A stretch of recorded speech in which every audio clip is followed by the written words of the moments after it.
2025 ఈ సంవత్సరం అసలు ఎందుకు స్టార్ట్ అయిందా? ఒకసారి మనం వెనక్కి వెళ్ళి మళ్ళీ వస్తే బావుండు.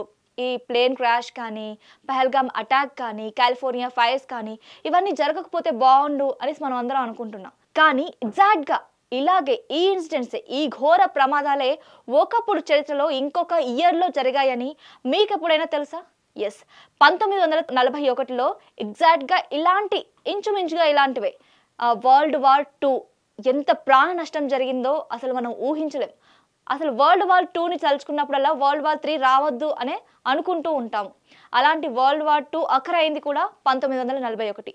ఆ తర్వాత ఫైర్ యాక్సిడెంట్స్ కానీ, ఆకలి చావులు కానీ, ప్లేన్ క్రాష్ కానీ ఇవన్నీ కూడా జరిగాయి 1941లో. ఎగ్జాక్ట్‌గా సేమ్‌గా. అంటే 1941లో ఎగ్జాక్ట్‌గా వెడ్నెస్‌డే స్టార్ట్ అయింది. వెడ్నెస్‌డేతోని ఎండ్ అయింది. అలాగే 2025 కూడా డేట్స్ కానీ, డేస్ కానీ, డిజాస్టర్స్ కానీ ఎగ్జాక్ట్‌గా మొత్తం కూడా సేమ్ ఉన్నాయి. సో ఈ లూప్‌లో మనం పడిపోయామా?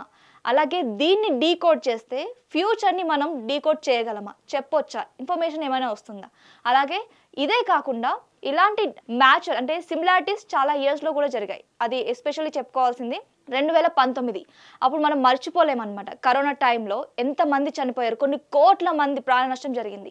అలాగే 1918లో కూడా సేమ్ స్పానిష్ ఫ్లూ అనే ఒక వ్యాధి కారణంతో లక్షల కోట్ల మంది చనిపోయారు. సో ఇలాంటి డిజాస్టర్‌ని కనుక్కోవడానికి, డీకోడ్ చేయడానికి, ఇక ముందు సంభవించే ఆ ప్రమాదాల నుంచి రక్షించుకోవడానికి ఈ డీకోడ్ చేయొచ్చా? ముందు వచ్చే ఆ డిజాస్టర్‌ని తెలుసుకోవడానికి అనేది ప్రయత్నిస్తున్నారు సైంటిస్ట్స్.